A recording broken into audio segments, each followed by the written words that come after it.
Estamos de volta. Deixa aqui compartilhar a nossa janela. Então tá aqui. Deixa eu confirmar também se está aparecendo aqui. Beleza. Então tá bom. Então vamos nessa, gente. Hoje nós vamos para o pensamento científico e a ciência do século XIX. Tá? História da Ciência, volume 2, tomo 2, né, do livro do Carlos Augusto de Proença Rosa. Então vamos lá, vamos seguir. Vamos aqui, eu já vou aumentar aqui o tamanho aqui. Beleza, cadê? Aqui, ok. Deixa eu vir para cá, aumentar um pouco mais. Beleza. Tá aqui, parte 3, pensamento científico e a ciência no século XIX. Item 6, capítulo 6.16, considerações gerais. A Europa Ocidental continuaria por todo o século XIX como o principal centro produtor e irradiador do pensamento e do conhecimento científicos, e desde sua aplicação em prol da humanidade. Em outras palavras, o reconhecimento de uma metodologia, olha aí, conceito, e de seus procedimentos para o avanço do conhecimento e a estreita inovadora vinculação da ciência com a técnica, ou seja, Aristóteles e Arquimedes, gerariam um extraordinário surto tecnológico na segunda metade do século, responsável em parte pelas profundas mudanças ocorridas na sociedade nessa fase. Circunscritas inicialmente a alguns reinos da Europa Ocidental, tais mudanças se propagariam inicialmente aos países da Europa Central e Escandinávia, para depois atingir ao final do século os reinos da Europa Oriental, leia-se Rússia. As realizações decorrentes das profundas transformações da sociedade europeia, admiradas por todos, se imporiam gradualmente a todas as culturas e a todos os povos dos demais continentes, dependentes em escalas diferentes do grande poder político, econômico e militar das potências europeias. A disseminação dessa cultura imposta a alguns e absorvida ou importada por outros povos inauguraria um novo processo que seria um dos traços marcantes do século. Os padrões europeus seriam exportados por meio da prática do colonialismo ostensivo ou de uma influência sutil encoberta pela expansão comercial e creditícia. Bom, os padrões europeus seriam exportados por meio da prática do colonialismo ostensivo ou de uma influência sutil encoberta pela expansão comercial e creditícia. Basta pensar na influência da Inglaterra e da França na Guerra do Paraguai. As suas influências com o Paraguai, Argentina, Brasil e Uruguai. Suas decisões políticas, doutrinas sociais, teorias econômicas, manifestações culturais, descobertas científicas e inovações tecnológicas se imporiam no mundo e serviriam de modelo e de guia em todos os continentes. O século XIX foi, contudo, o último século desse grande predomínio incontrastável e incontestável de âmbito mundial da Europa. O poder, a influência e a presença marcantes em todos os domínios continuariam a ser da maior relevância para o progresso da humanidade. Porém, outros centros disputariam a partir do início do século XX, principalmente depois da Primeira Guerra Mundial, a supremacia política, econômica e militar, científica e tecnológica como os Estados Unidos e a União Soviética e o Japão. Assim, de uma posição de virtual monopólio, a Europa teria de enfrentar a concorrência, em alguns casos, em situação desvantajosa, de países que disputavam a liderança no mundo. Um extraordinário desenvolvimento nos países, nos vários domínios, moldaria a nova sociedade europeia, após as guerras napoleônicas, totalmente diferente, por qualquer critério, daquela que predominara anteriormente. Sob qualquer ângulo que se examine o processo evolutivo dos países da Europa no século XIX, é patente a grande transformação à vida que, por sua vez, estabeleceria no curto prazo de alguns decênios uma sociedade dinâmica, empreendedora, criativa e industrial, confiante na ciência e crente no progresso. O agravamento e a complexidade de problemas sociais enfrentados por uma sociedade em gestação eram cada vez mais evidentes e perigosos, pondo em risco a unidade política e religiosa tão característica das épocas anteriores. A problemática do século XIX adquiriria uma dimensão e uma profundidade social imprevistas por seus iniciadores teóricos nos séculos anteriores. Doutrinas sociais, políticas e econômicas procurariam dar uma resposta adequada aos crescentes problemas que a sociedade enfrentava, decorrente, entre outras causas, da explosão demográfica, urbanização descontrolada, êxodo rural, mecanização industrial, desemprego, má distribuição de renda, concentração de capital, manutenção de privilégios, exploração de trabalho infantil de mulheres. A aparente contradição entre capital e trabalho se agravaria, dando mais dramaticidade ao conflito numa fase de afirmação capitalista. O processo de tão profunda e rápida transformação da sociedade seria doloroso, conflitivo e contraditório.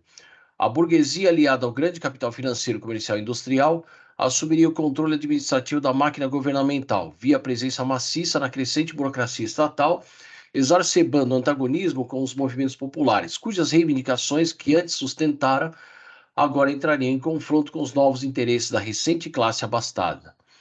A ascensão da burguesia como classe dirigente coincidiria com a vitória do capitalismo sobre o feudalismo e o mercantilismo, com graves e inevitáveis consequências sobre a ordem política e social. O progresso da técnica industrial diminuiria o número de artesãos e reduziria o trabalho em domicílio e em pequenas oficinas, enquanto aumentaria o de operários nas fábricas e o emprego de máquinas. No processo, a segunda revolução industrial seria responsabilizada pela amplitude e gravidade dos conflitos de classes, posto que seus benefícios não se estendiam aos grandes e crescentes contingentes das massas trabalhadoras, que lutavam por direitos iguais e pela abolição de discriminações. Então, vamos lá. Então, até aqui eu estou falando do contexto, e vou terminá-lo agora nesse parágrafo. A aguda questão social, que é um conceito, cuja repercussão atingia todos os segmentos da sociedade, era debatida e objeto de estudos, entre outros, por filósofos, intelectuais, escritores, políticos, industriais e trabalhadores, todos interessados no encaminhamento de solução segundo seus interesses e ideais. Impunha-se, de acordo com a nova visão de uma sociedade confiante na ciência, a adoção de tratamento científico desses problemas num domínio até então entregue à especulação, à improvisação e ao empirismo. A gravidade do problema, que correspondia à introdução de novas bases na formação de uma nova sociedade que inaugurava, portanto, uma nova era, requeria a adoção de análise metodológica do problema social. Aqui, outro contexto aqui, ainda dentro do mesmo. O novo espírito rejeitava como imprópria, inadequada e equivocada qualquer tentativa para a solução de assuntos pertinentes. Assim, também aqui a ideia secundária. O novo espírito rejeitava como imprópria, inadequada e equivocada qualquer tentativa para a solução de assuntos pertinentes à sociedade humana, de recurso à intervenção de entidades sobrenaturais ou de resignação às condições vigentes na expectativa de uma vida futura melhor e mais justa. Era a convicção generalizada e vitoriosa de que os fenômenos sociais, como os físicos, químicos e biólogos, seriam passíveis de abordagem metodológica científica. Embora de maior complexidade e grande generalidade, a natureza estritamente humana dos fenômenos sociais significavam, portanto, que seu estudo analítico e seu encaminhamento deveriam ser obra exclusiva do homem, dispensando assim necessariamente a subordinação dos assuntos sociais a justificativas teológicas e metafísicas. Em decorrência, seria criada em meados do século XIX e se desenvolveria uma nova ciência, a sociologia, com o objetivo específico de analisar os fatos sociais com vistas ao encaminhamento fundamentado de solução para os problemas da sociedade. A consciência da grande dimensão e importância dos fenômenos sociais passíveis da ação humana em prol da sociedade representaria, dado seu extraordinário significado, na evolução do pensamento humano, uma fantástica mudança introduzida pela sociedade industrial do século XIX em relação a épocas passadas, e se constituiria no triunfo do pensamento científico no trato das questões terrenas e humanas. 4 grandes doutrinas que procurariam explicar tais fenômenos sociais e apresentar adequado encaminhamento de soluções podem ser identificadas. Então, vamos lá para os conceitos. A liberal, oriunda de Montesquieu, Adam Smith e Rousseau, era, no campo econômico, favorável à liberdade comercial e à competição no processo de formação da riqueza. Não haveria contradição entre capital e trabalho, pelo que as forças de mercado se encarregariam de corrigir distorções sem necessidade de intervenção do Estado, o qual deveria ter funções mínimas e específicas. Os fenômenos econômicos seriam, assim, considerados fora do âmbito social.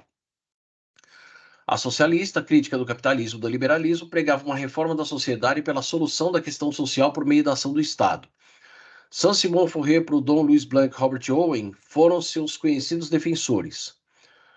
Apesar que na de Saint-Simon, você tem abertura também para uma reforma conservadora do Augusto Comte, que é o fundador da sociologia, que foi secretário do Saint-Simon, e também você tem a possibilidade, dentro das obras de Saint-Simon, a criar a vertente anarquista, tá? Comunista, que colocaria a propriedade privada dos meios de produção e não a propriedade privada, assim, do jeito que ele colocou, dá a impressão de que se você tem um quarto ali ocioso, o governo vai jogar uma família lá. Não, é a propriedade privada dos meios de produção. Quais meios? Fábricas e fazendas, tá?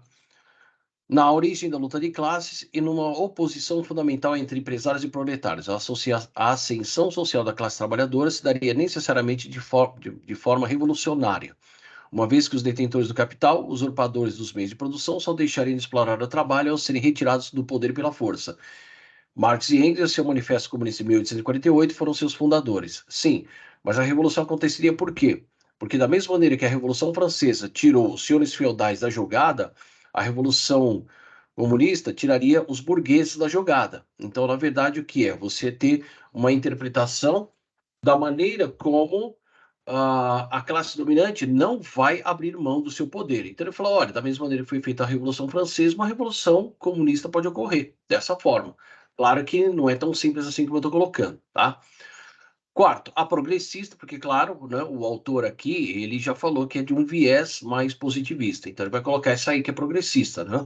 Que admitia a conciliação futura entre os interesses dos empresários e dos trabalhadores, já que o antagonismo seria temporário e secundário, e defendia a propriedade privada que deveria ter uma função social, e não se transformar em mero agente do lucro e exploração. Rejeitava, assim, a tese liberal, tanto da liberdade da concorrência para o desenvolvimento da produção, quanto o papel secundário do Estado nos problemas sociais.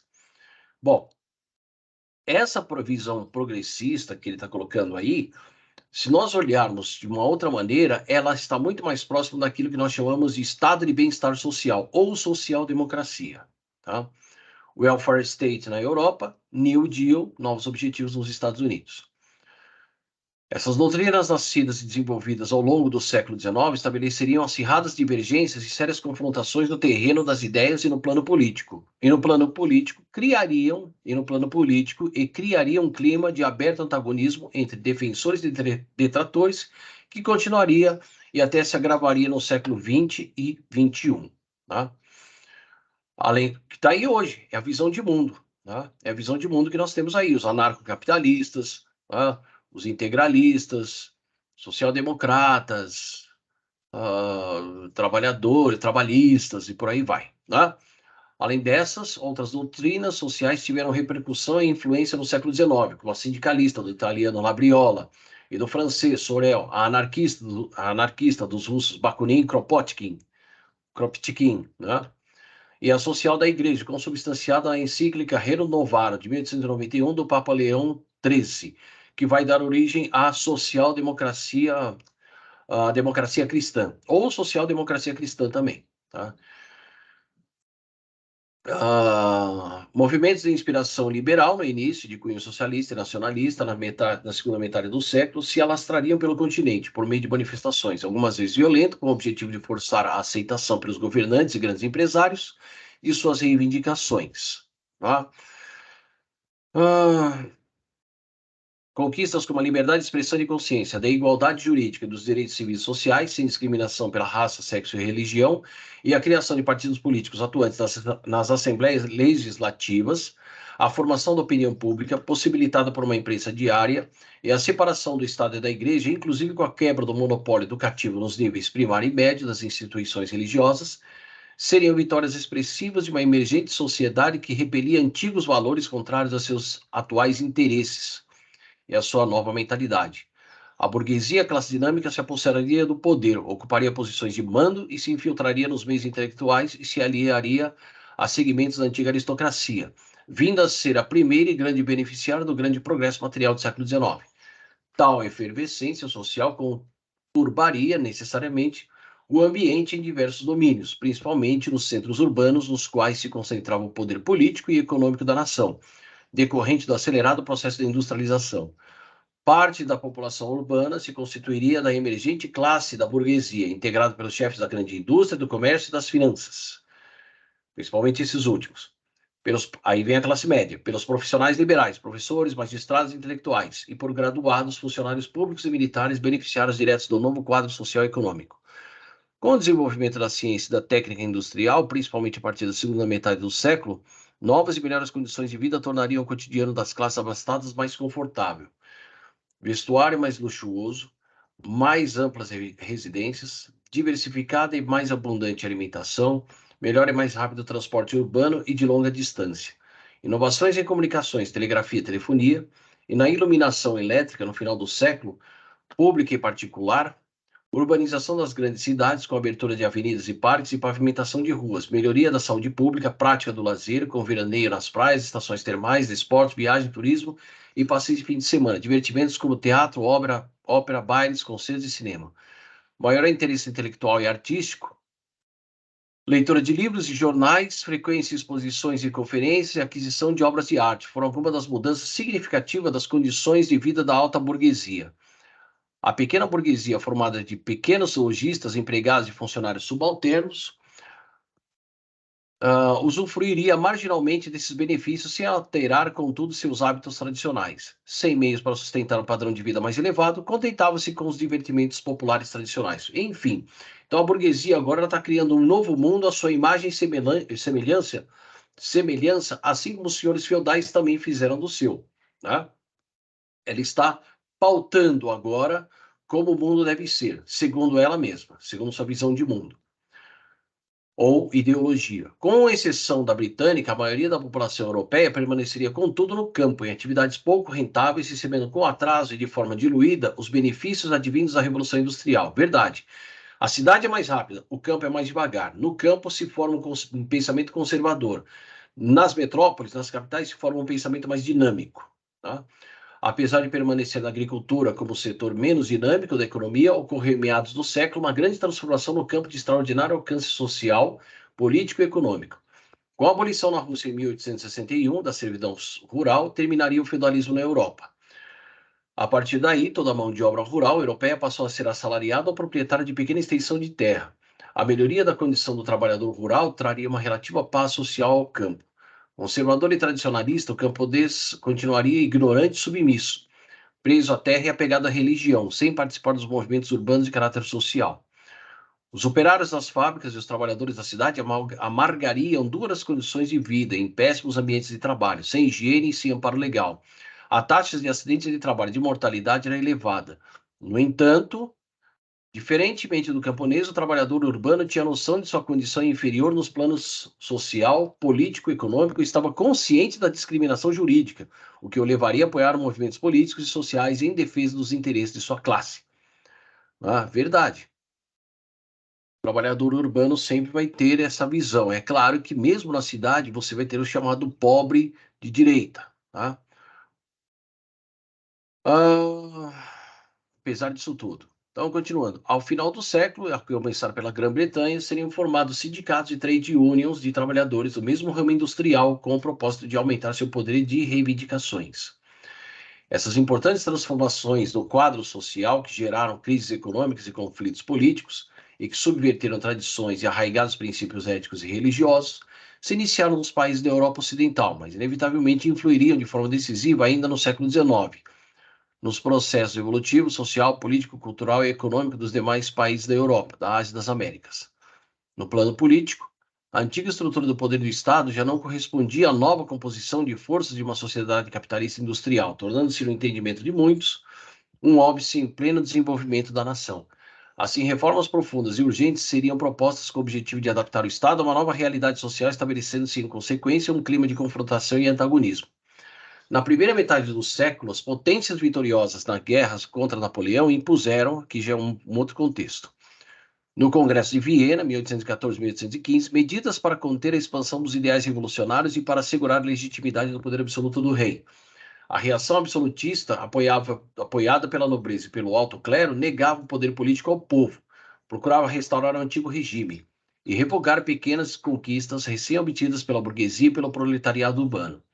O mapa europeu seria igualmente redesenhado segundo os interesses das casas governantes, sem atentar para a opinião pública das regiões afetadas. uma série de movimentos de cunho liberal e nacionalistas, aí sim começa o nacionalismo exatamente por causa desse, né, por causa do Congresso de Viena. Né? Uma série, um pouco antes já estava surgindo na França com a questão da identidade nacional. Né?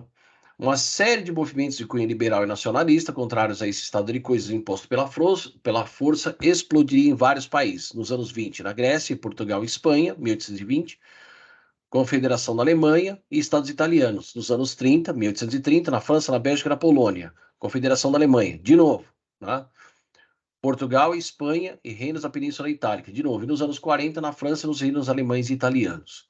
Nas colônias das coroas espanhola e portuguesa da América, ganhariam força os movimentos libertários de inspiração liberal e nacionalista, dos quais resultaria a independência do Paraguai, 1811, Argentina, 1816, Chile, 1818, Colômbia, 1819, Venezuela, 1821, México, 1821, Brasil, 1822, Peru, 1824, Uruguai, 1825, Bolívia, 1825, Equador, 1830, Guatemala, Honduras, Salvador e Nicarágua, 1839.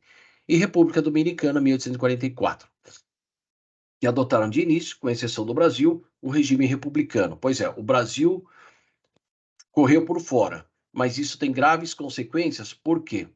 Porque a partir do momento em que ele corre por fora do rio da história, ele fatalmente irá se encontrar de novo com esse mesmo grande rio da história, e aí coisas que não foram resolvidas nesse período terão que ser resolvidas agora.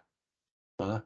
Então, nas próximas eleições aí do ano que vem, de 2024 e as de 2026, a gente vai ter que resolver aí certas questões que vêm dessa época do Brasil de 1822 e de 1824 com a questão da Constituição de 1824, onde rico votava em rico, tá? E só rico podia ser candidato.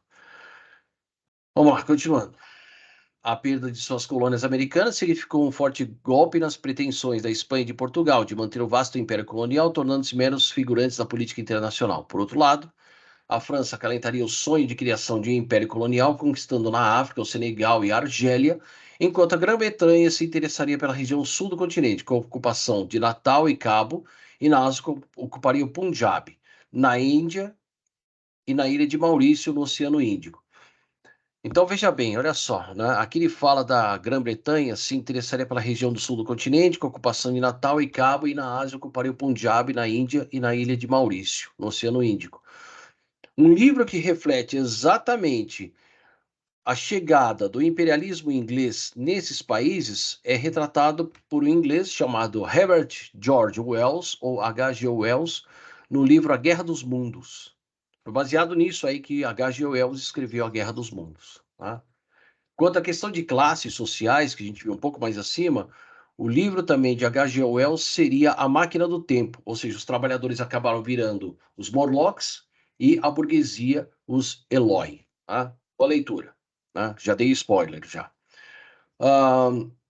Quanto às ideias de progresso, Júlio Verne, tá? Da Terra a volta ao mundo em 80 dias, da Terra à Lua, como é que é o filme lá, o livro do 20 mil léguas submarinas, tá? Fala das ideias de progresso. O H.G. Wells é um crítico dessas ideias. Então, vamos lá. Estaria assim iniciando um segundo ciclo de conquistas coloniais pelas potências europeias, na África e na Ásia, com o objetivo de obter matérias-primas e mão de obra baratas para suas indústrias, e de abrir mercados para manufaturas e rendosos investimentos financeiros. Na segunda metade do século, os ideais nacionalistas promoveriam os movimentos vitoriosos de 1870, de unificação dos reinos da Itália e da Alemanha, sob dinastias de Saboia e Hohenzollern, respectivamente, enquanto a França de Napoleão III, derrotada na Guerra Franco-Prussiana, instituiria o regime republicano, o qual na Europa era adotado unicamente pela Suíça. A integridade do Império Otomano, alvo dos interesses conflitantes das potências europeias, seria defendida na Guerra da Crimeia, né? 1853, 1856, né? Veja bem, a Crimeia é onde hoje está a... Esqueci o nome daquele país que está em guerra. caramba, aquele país que está em guerra com a Rússia, que é a Ucrânia, né? A Crimeia faz parte da Ucrânia. E nessa época, né, já estava já em disputa com o Império Otomano, né? Então, ou seja, já tinha problemas com a Rússia, que na época era o Império, né? A Ucrânia também fazia parte do Império Russo, e o choque de conflitos estava estabelecido entre, principalmente entre Rússia e o Império Otomano, né? Bom, ah, a integridade do Império Otomano, alvo dos interesses conflitantes das potências europeias, seria defendida na Guerra da Crimeia pela França, Grã-Bretanha e Piemonte, contra a expansão russa para o acesso ao Mediterrâneo, pelo Mar Cáspio. Mas na chamada crise oriental, 75-78, começaria o esfacelamento do Império Otomano em estados, com base nas nacionalidades não turcas. Tá? São aqueles países que hoje a gente tem aí como... O Império Otomano ele ia até o norte da África. Né? Ele começava lá na Turquia, fazia a volta toda e ia até o norte da África. Foram assim criados os estados independentes da Bulgária, Romênia, de Montenegro e da Sérvia, e a cessão da Bósnia e Herzegovina para a administração austríaca. O mapa político europeu dos anos 70 já não correspondia ao que fora traçado em 1815 após a derrota de Bonaparte. Né? Sim, isso tudo com a mãozinha ali do Bismarck a partir do Congresso de Berlim em 1871, um ano depois da Guerra Franco-Prussiana, que foi em 1870. Tá? No âmbito interno, desenvolveu-se nos países da Europa Ocidental e Escandinávia um regime político de tendência liberal parlamentar. A formação da opinião pública e a veiculação diária de uma imprensa que se ocupava dos grandes temas do movimento contribuiriam para a formação de partidos políticos, cujas plataformas buscavam representar os segmentos da população. O sistema eleitoral continuaria, porém, elitista e censitário, limitado aos proprietários e detentores de uma determinada renda mínima, que nem no Brasil, Constituição de 1824, né? Renda mínima. Deixa eu ver aqui quanto tempo. Quanto tempo eu tenho aqui? Aqui eu não estou vendo o tempo, né? Mas tudo bem. Deixa eu voltar para cá.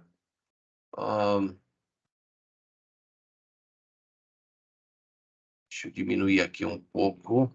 Tá? Vamos lá. O sistema eleitoral continuaria elitista e censitário, limitado aos proprietários e detentores de uma determinada renda mínima. O voto feminino e de caráter universal só seria obtido no século seguinte.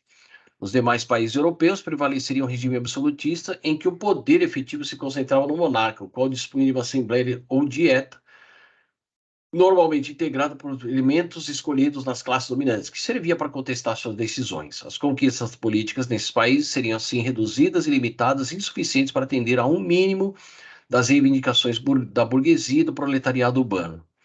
No âmbito internacional, crescentes interesses comerciais, financeiros e estratégicos seriam determinantes na execução de uma política imperialista pelas grandes potências europeias, refletida na conquista e na ocupação de extensas áreas, algumas densamente povoadas nos diversos continentes. Em consequência, se formaram vastos e poderosos impérios coloniais com conquistas da Grã-Bretanha, Uganda, Quênia, Gana, Libéria, Serra Leoa, Gâmbia, Zâmbia, Zimbábue, Botsuana, Lesoto, Suazilândia, Malawi, Birmania, Índia, Ceilão, Nova Zelândia, Austrália, Canadá, Guiana Inglesa, e ilhas do Caribe e no Pacífico Sul, da França, Tunísia, Madagascar, Congo, Gabão, Costa do Marfim, Chad, República Centro-Africana, Níger, Mali, Mauritânia, Benin, Indochina, Camboja, Guiana Francesa, Ilhas do Caribe e no Pacífico Sul, e da Alemanha, Togo, Camarões da Namíbia, Tanganica, da Itália, Eritreia, Somália, da Bélgica, Zaire, dos Países Baixos, Indonésia, Papua Nova Guiné, Guiana Holandesa e ilhas do Caribe e no Pacífico Sul. Guiana Holandesa bem aqui no norte do Brasil.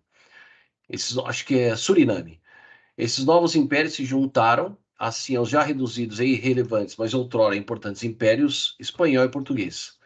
O Canal de Suez, ao encurtar a rota marítima da Europa para o Extremo Oriente, teria um grande valor estratégico ao facilitar o acesso das potências coloniais à costa oriental da África, ao Oceano Índico, à Ásia e ao Oceano Pacífico, aumentando ainda mais sua capacidade competitiva comercial e sua autoridade política. Ao final do século, Grã-Bretanha, França e Alemanha seriam as potências dominantes. A Rússia buscaria intrometer-se no jogo político europeu. O Império Austro-Húngaro perderia sua posição tradicional de grande centro de poder político. Os Países Baixos e Bélgica se manteriam como dinâmicos centros comerciais e industriais. O Império Otomano começaria a se desintegrar, perdendo qualquer relevância internacional. E os demais países, sem pretensão hegemônica, se limitavam a estabelecer alianças convenientes a seus interesses. Novo contexto.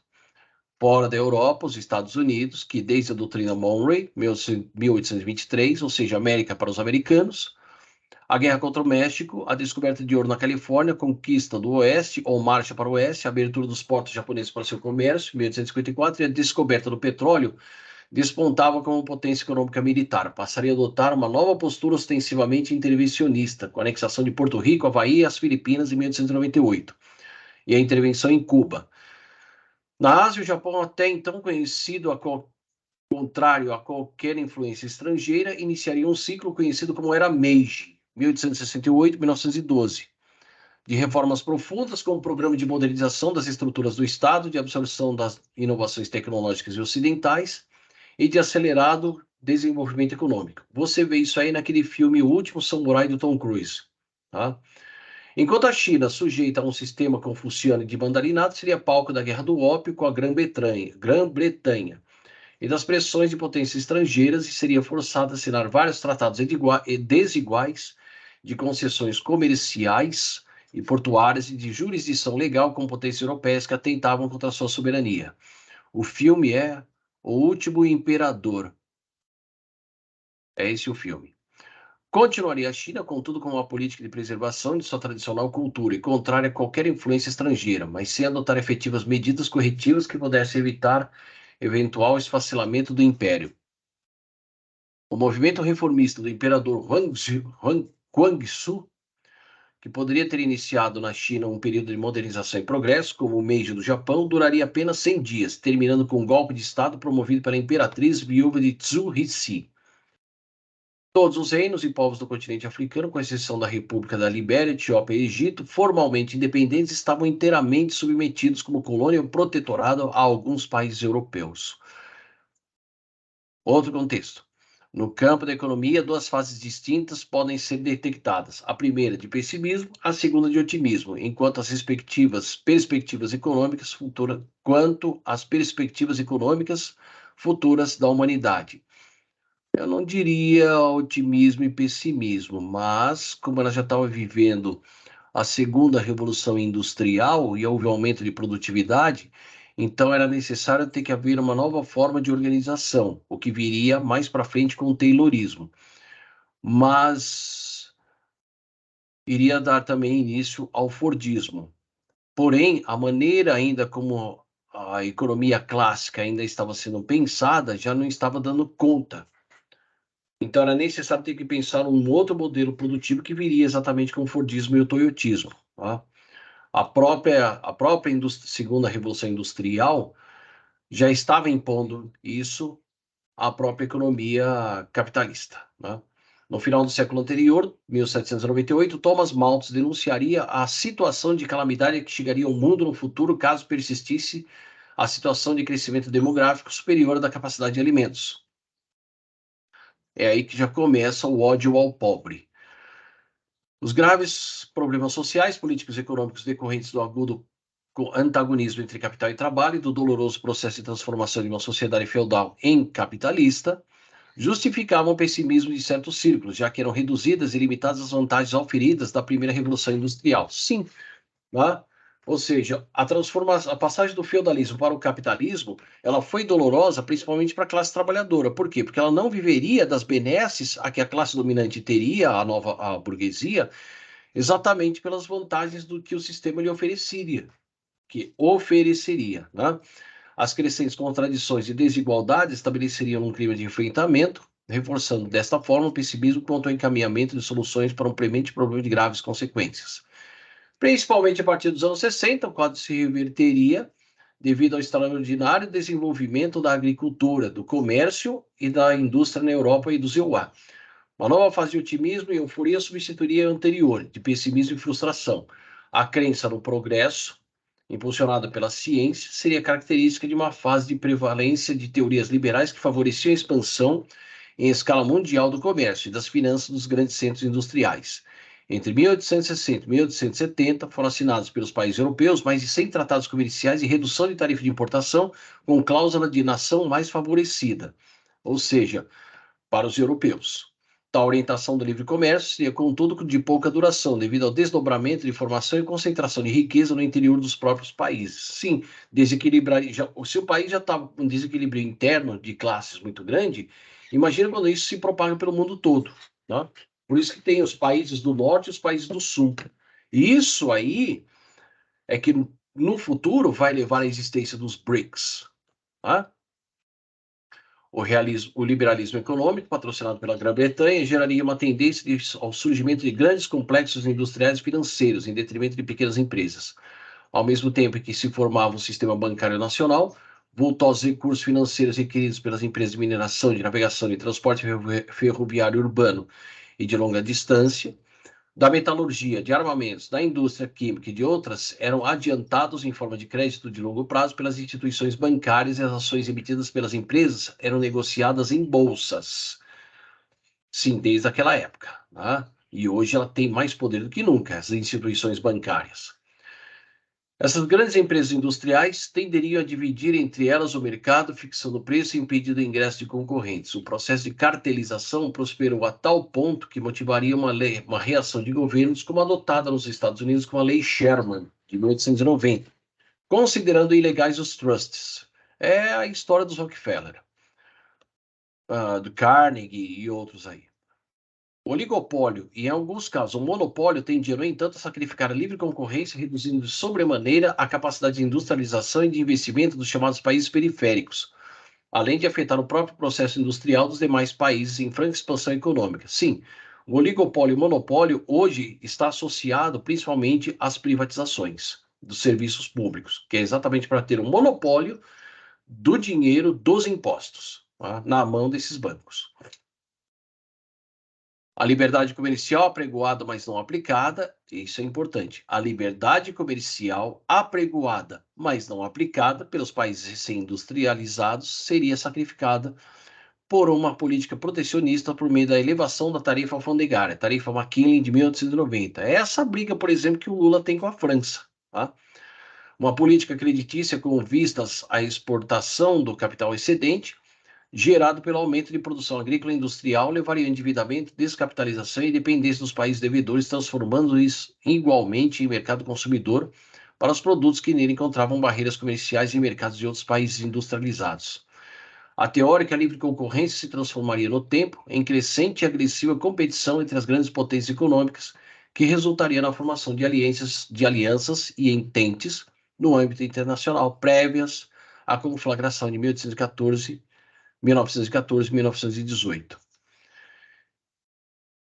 Então vamos lá. Agora aqui já tem um outro conceito e outra ideia secundária. Agora sim, ideias secundárias de novo.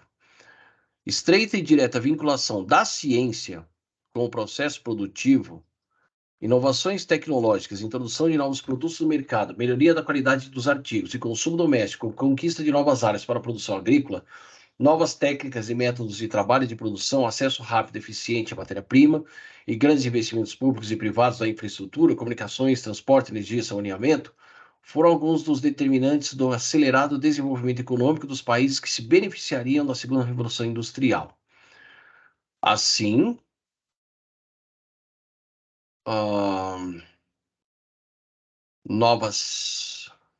melhoria na qualidade dos artigos, conquista de novas áreas para a produção agrícola, novas técnicas e métodos de trabalho de produção, acesso rápido e eficiente à matéria-prima, grandes investimentos públicos e privados na infraestrutura, mas muito mais público do que privado, tá?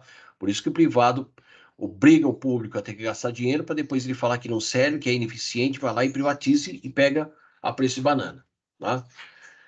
Como, por exemplo, a Embraer aqui no Brasil. Ela foi vendida pelo preço de 3 hotéis de luxo. Tá? E aí os americanos depois pegaram todos os nossos segredos e aí depois falaram, não queremos mais comprar. E devolveram ela para nós. Só que ficaram com todos os projetos que nós tínhamos desenvolvido. Tá?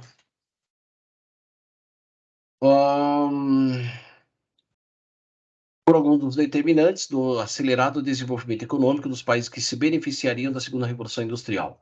Após o desenvolvimento de novos métodos na siderurgia, Bessemer, Siemens Martins, Gilchrist, de conversão do ferro em aço permitiria a sua utilização em larga escala e a baixo custo, em vários campos: ferrovia, construção civil, máquinas e ferramentas industriais e agrícolas. Novas fontes de energia, carvão de coque, eletricidade e petróleo, seriam desenvolvidas, redundando em significativas inovações nos transportes: trens, navios a óleo diesel, automóveis, gasolina, e as comunicações: telefone, cinema, telégrafo sem fio, rádio, linotipo, cabos submarinos. Surgiria uma potente e diversificada indústria química, responsável pelo avanço nos setores farmacêutico, de corantes e tintas, e de adubos e fertilizantes. A indústria alimentícia, agora com produtos enlatados e em franca expansão diversificada, desmentia sombrias previsões malthusianas. A indústria gráfica cresceria para atender a crescente demanda por livros, jornais e revistas. E a indústria de armas e equipamentos militares, com apoio do Estado, se tornaria em pouco tempo um dos motores do desenvolvimento industrial e de significativa importância no comércio mundial. O elevador, a máquina de escrever, a máquina de costura, a fotografia, o cinema, a bicicleta, implementos agrícolas, materiais de construção, instrumentos de precisão e lentes seriam aperfeiçoados, criando oportunidades de investimento e de comércio. A anestesia foi posta a serviço da medicina e da odontologia. Na esfera religiosa, a grande maioria da população continuaria a tradição de muita religiosidade e fé, preservando as crenças e a fidelidade espiritual de seus antepassados. Esse elevado grau de religiosidade assegurava o poder espiritual das igrejas, o que o exerciam com dedicação e eficiência.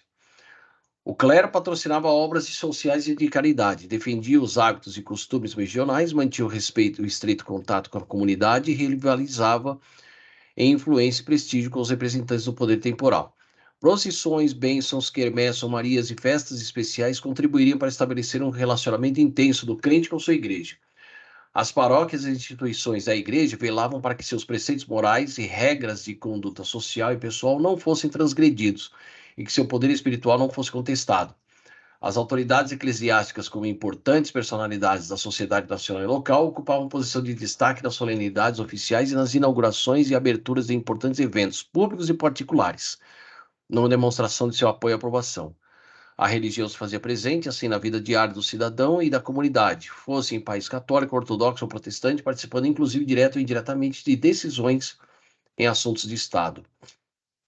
A ingerência religiosa, buscando impedir pesquisas e contestar estudos científicos em áreas que pudessem contrariar dogmas e ensinamentos teológicos, criaria um crescente fosso entre a religião e a ciência, que se tornaria, no final do século, mais evidente no campo da biologia e da sociologia. Ainda que a fé religiosa passasse a ser aceita como um assunto de fórum íntimo do indivíduo, que não deveria interferir no exame de questões científicas, perduraria no século XIX o antagonismo entre esses dois campos, que só viria a se reduzir aparentemente no século XX. Os círculos intelectuais, artísticos, universitários e de crescentes segmentos da aristocracia e da alta burguesia havia, no entanto, uma crítica e oposição a essa situação de privilégio.